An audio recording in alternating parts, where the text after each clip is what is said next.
funny how that happens. Suppression of exculpatory evidence by the prosecution and investigators when it should have all been turned over to the defense for them to be able to prepare themselves to defend their client in a trial for their life. Do you think Ann Taylor and Bryan Kohberger had their eyes on Alec Baldwin's case? Look at what happened. And for those of you that don't know, that jump up and down that the prosecution would never bring a case to trial, that it didn't have firm, substantial evidence against the individual. Alec Baldwin's walking out of the courtroom today because the prosecution and the investigative team cheated the system. I'm ARHayes. This is Convicts Thoughts. And do you think I've never seen this before in all of my years of going in and out of the court system? I've sat in the buried jails where people would slam their fists on the table in frustration and upsetness that the actual evidence was not being turned over appropriately by the prosecution. And they knew it. Their defense attorneys knew it. But what can you do? What can you do until the truth literally comes out? Sometimes a defendant just has to sit back and attempt to be patient and allow things to work themselves out into the eyes of the public, and even more importantly, into the eyes of the judge, who will stand up and who will take charge of their courtroom, and when it's necessary, dismiss the charges against a defendant that is sitting in that very seat in that courtroom, not getting the fair trial he or she deserves. Why do people that fight so hard for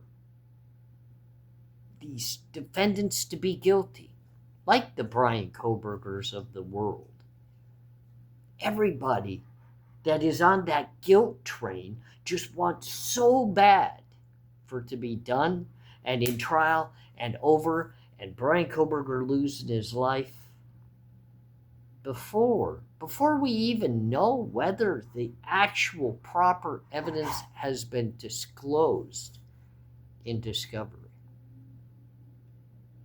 Can you see it? Can you see it coming? Because I think we've all watched as Ann Taylor and her council members have been fighting in that very courtroom to get it known that they truly feel as though there's exculpatory evidence, for one, and for two, they feel as though their client is not getting the fair trial that he deserves. This happens on a daily basis within the court systems. People just tend, in these bigger cases, to ignore the fact that it's happening. What could possibly be the exculpatory evidence that Bryan Kohberger and Ann Taylor feel like is out there? That's the debate. That's the argument. What could it possibly be? Nobody's willing to give it the justification thought that's already found Bryan Kohberger guilty. There are many of us using the common sense and in the thought process of trying to figure out why this case seems so shady. Something's missing within it all. And you could tell Ann Taylor wants to scream it, the things that she either feels is wrong or actually may even know. But right now, Judge is allowing the state to continue its process of not even turning over some substantially important evidence that has been requested numerous times. But on top of that, when certain arguments were made for dismissal, I don't believe, in my opinion, and I know there's others that share the very same thoughts and opinions that I do. Judge was not even open to hearing it because, one, he doesn't seem as though he has the inner strength to actually take control of not only his courtroom, but this case, to make the toughest of decisions in the very eye of the public that could change the whole perspective of a death penalty case. He just doesn't want to hold the prosecution accountable for the very evidence that's necessary to actually convict Bryan Kohberger of this crime, but also absolutely necessary for the defense to be able to dive into, investigate, and either possibly utilize to defend Bryan Kohberger, or it may even stir them, if it's solid enough, to recognize the guilt and begin to plan on how to plea bargain out.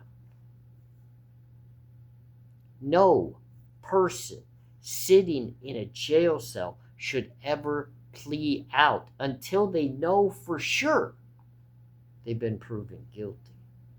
And I know many would say, how would someone know they've been proven guilty if they haven't gone to court?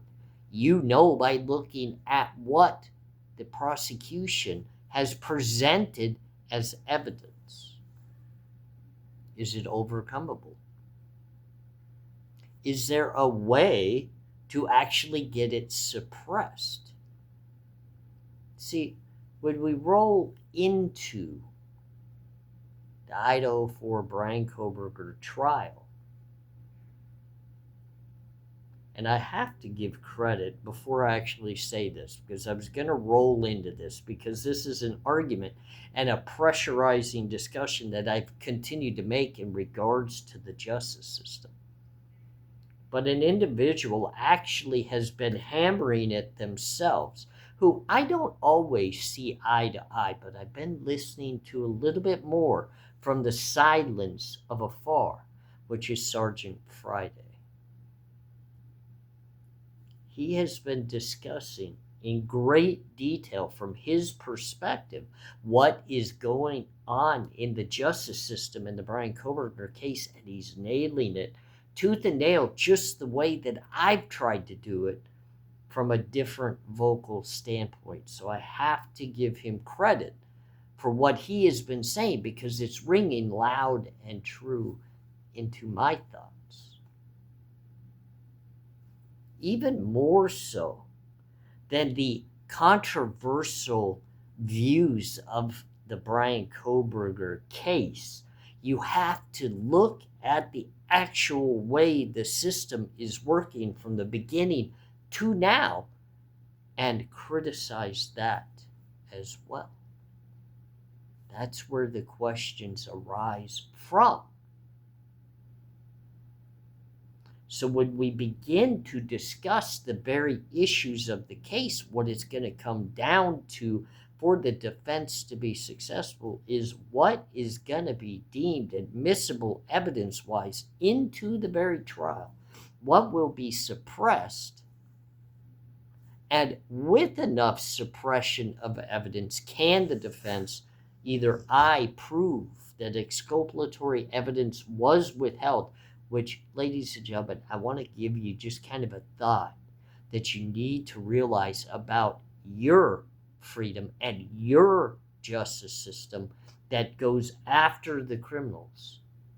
Just know the investigations and the prosecution withholds evidence and information in just about every single trial.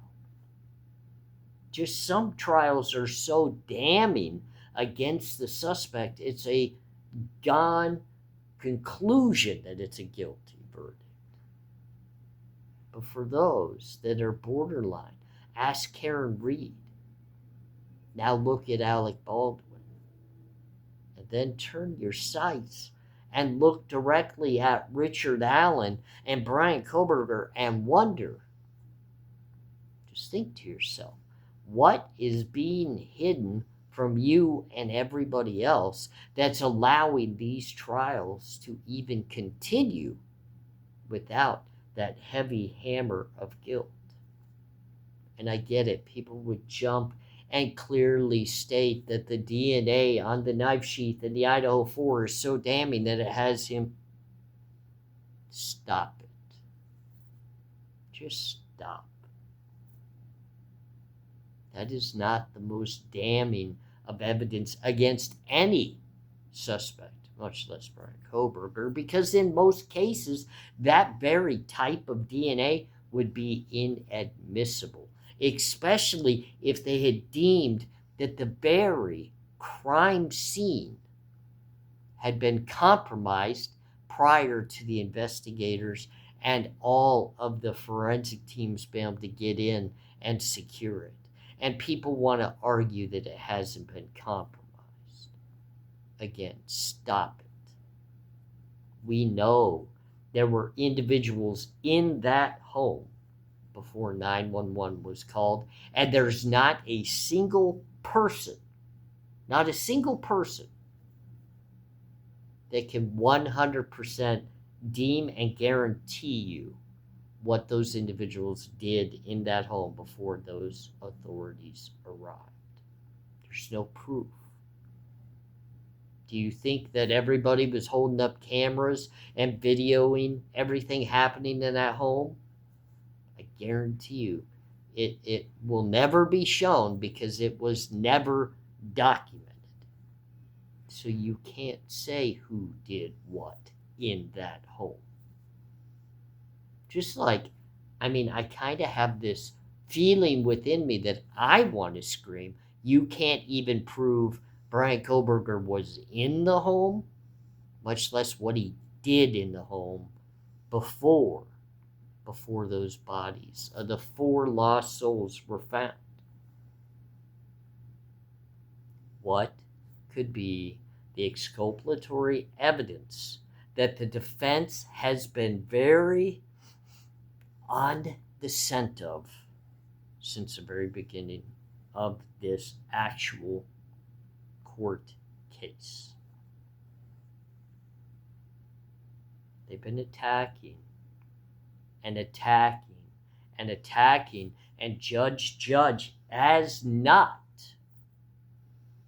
held anybody accountable for displaying the very evidence that they have this man incarcerated for.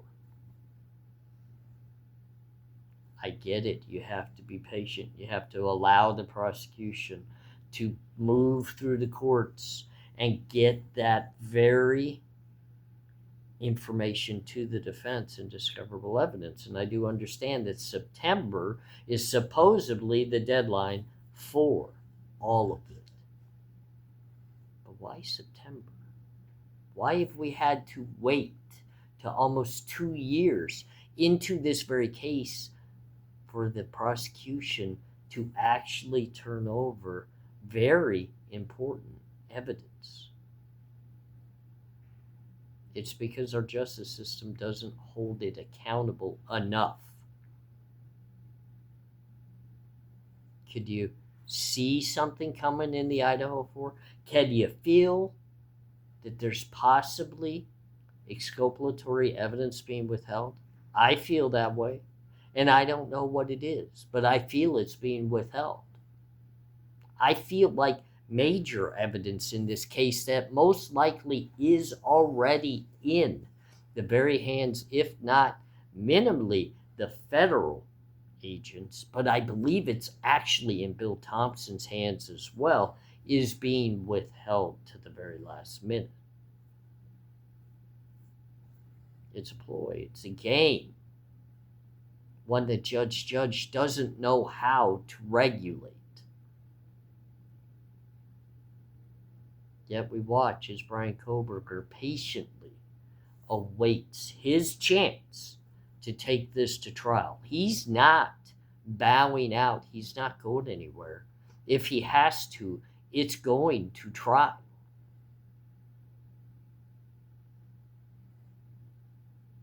Unless it doesn't make it there. The suppression hearings are going to be huge, ladies and gentlemen. What could be tossed?